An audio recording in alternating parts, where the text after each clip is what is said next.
turmoil here in Washington. The House Speaker Mike Johnson's fight to avoid a government shutdown just hit a major snag as Donald Trump joined the conservative revolt against this funding bill.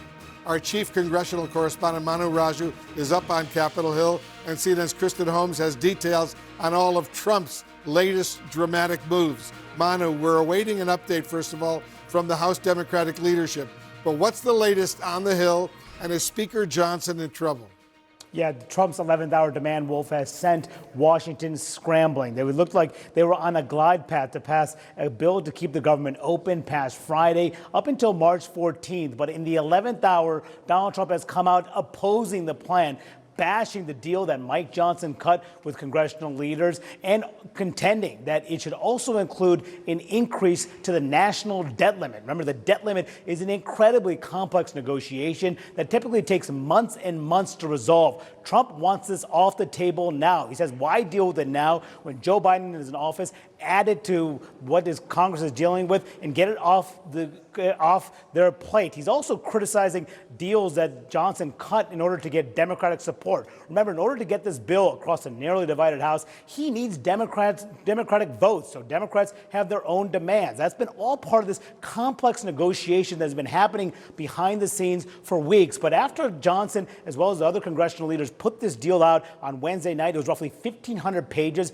Many lawmakers revolted, particularly on the right, arguing they did not have time to review the plan, and people on the right were critical of Johnson's deal cutting. So where does this leave things now? Uncertain, Wolf. Democratic leaders have been huddling behind the scenes, trying to figure out their strategy on how to proceed, whether to fight this or whether to try to cut a deal with the president-elect or with Speaker Johnson. That's why this moment right now will be critical. And we hear from Hakeem Jeffries and his Democratic leadership team. How do they plan to proceed? And how does the Speaker of the House deal with this? On top of all this, on January 3rd is the day that he needs to be reelected Speaker. He can afford very few defections in order to become the next Speaker of the House. And already at least one Republican member, Thomas Massie of Kentucky, told me that he will not vote for him come January 3rd, which is one big reason why, Wolf, that a lot of this is uncertain at this moment. How does Johnson navigate a position that Donald Trump has put him in against the wall? And how does he get the votes to avoid a shutdown? Huge questions at this moment in Washington, Wolf. We'll hear shortly what Hakeem Jeffries, the Democratic leader,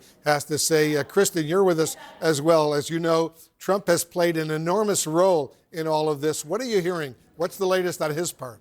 Yeah, and just really quickly to bounce off of what Manu was just saying, I mean, up until just a few hours ago, it seemed as though Speaker Johnson was in the clear when it came to President-elect Donald Trump. Donald Trump has had nothing but glowing things to say about Speaker Johnson, but this, of course, throws a wrench in all of this. Now, what we saw today was essentially a drip, drip, drip of information coming from Elon Musk. Kristen, I'm going to interrupt for a moment. I want to listen to what the Democratic leader, Hakeem Jeffries, is saying. Reached a bipartisan agreement to fund the government, keep it open, and meet the needs of the American people.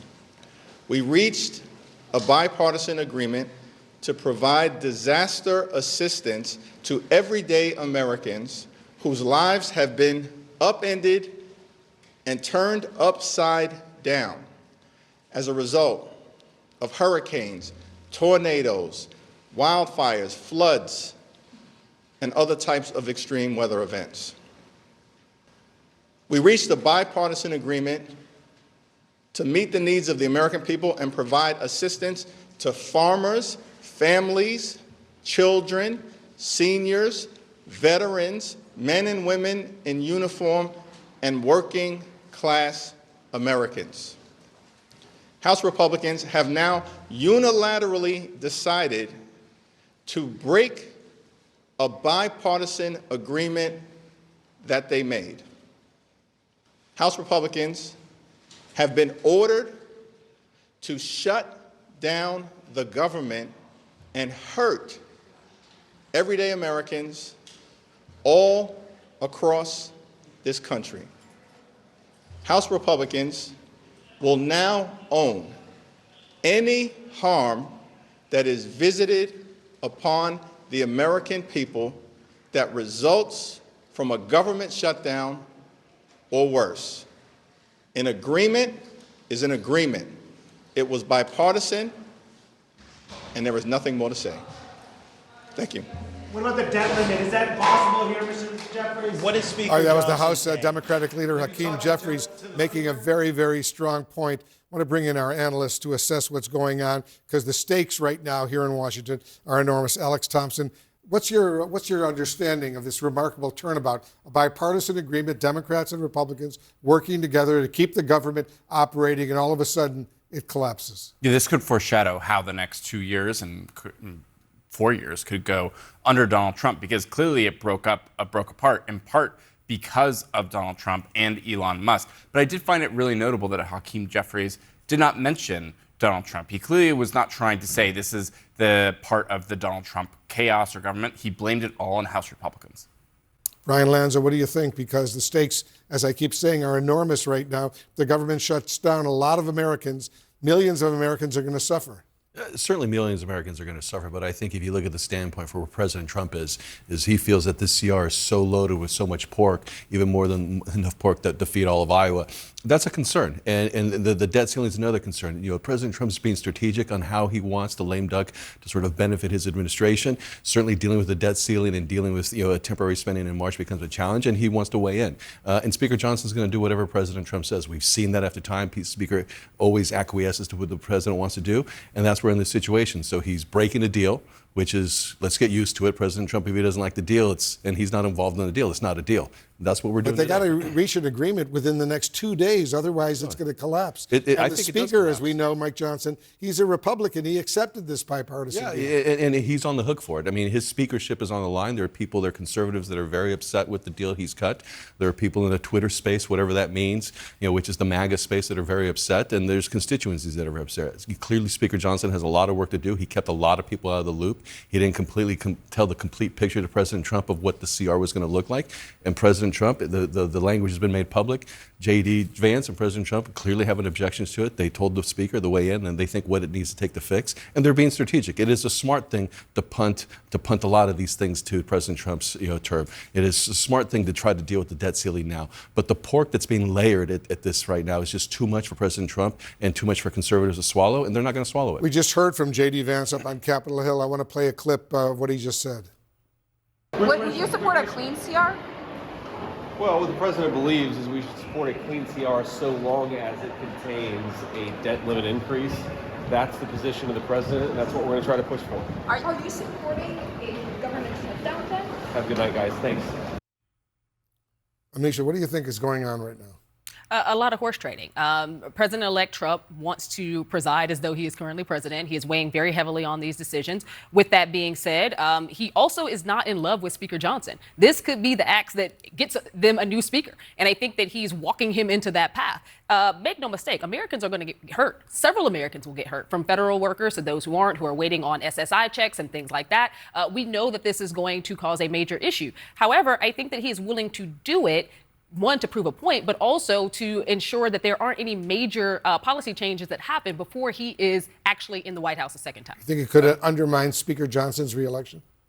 Potentially, although I don't know anybody besides Speaker Johnson that could get the votes given the slim margins. But yes, it's definitely a risk. Also, a risk for President Trump is he would be the first unelected president to be blamed for a government shutdown. Which is what, if this actually does go to a shutdown, he risks. But that's assuming that they blame him, because Yeah, I do think it was very strategic that, to a point made earlier by you actually, that Hakeem Jeffries came out and blamed the House Republicans. He didn't mention Donald Trump's name once. And I think that that says something. It's not just Donald Trump, it's Elon Musk, who's deeply involved in opposing this bipartisan deal that the Speaker worked out. And Democratic Congressman Boyle, Brian, let me get your reaction. He posted this, and I'm quoting him now. Seems like the real leader of the GOP isn't Donald Trump. The leader of the GOP is Elon Musk. He's now calling the shots. It's a cute statement. He probably gets a couple of retweets, but we've seen this movie long enough to know that there's only one executive producer to the show, and it's Donald Trump. Elon is an actor, and what do executive producers do? They fire actors and they hire actors. That's the way the process is going to work. Because Elon Musk came out against this compromise bill first, and then Trump followed with his statement. Sure, of course, and it's safe to assume that Elon most likely coordinated with President Trump. Do the balloon first, I'll follow up. Like, they're in coordinations right now, but it's also important to realize there's only one executive producer to the Donald Trump show, and that's Donald Trump. I think that's true. And the secondary part of that is that a lot lot of it plays into the whole Doge theory that he has. If he's saying that there is way too much pork in here, he can also have that conversation about things that need to get cut, a bloated government. He's going to utilize that himself as well. But it does speak, I was going to say, it does speak to inherent tension in their relationship, and that Elon not only is the richest man in the Relationship world, between who? Elon Musk and Donald Trump. Elon Musk is the richest man in the world, and he also has billions and billions and billions in government contracts, and he's also been appointed to a huge position in Donald Trump's government. And he also is willing to say his mind. Donald Trump is too. What happens when they disagree? And we actually don't know how this, you said actor. We don't know how this, bromance is going to play out. We kind of do know. I would say this, the Chinese have a saying, you can't have two tigers live in one mountaintop. So we do know how this is going to, at some point there's going to be a conflict, and there's one executive producer, and there's one president, and that's Donald Trump. And Elon wasn't always with Trump from the very beginning. Elon is a new factor in the Trump space, probably less than 2.5 years, maybe 2 years into it. He's a bit character.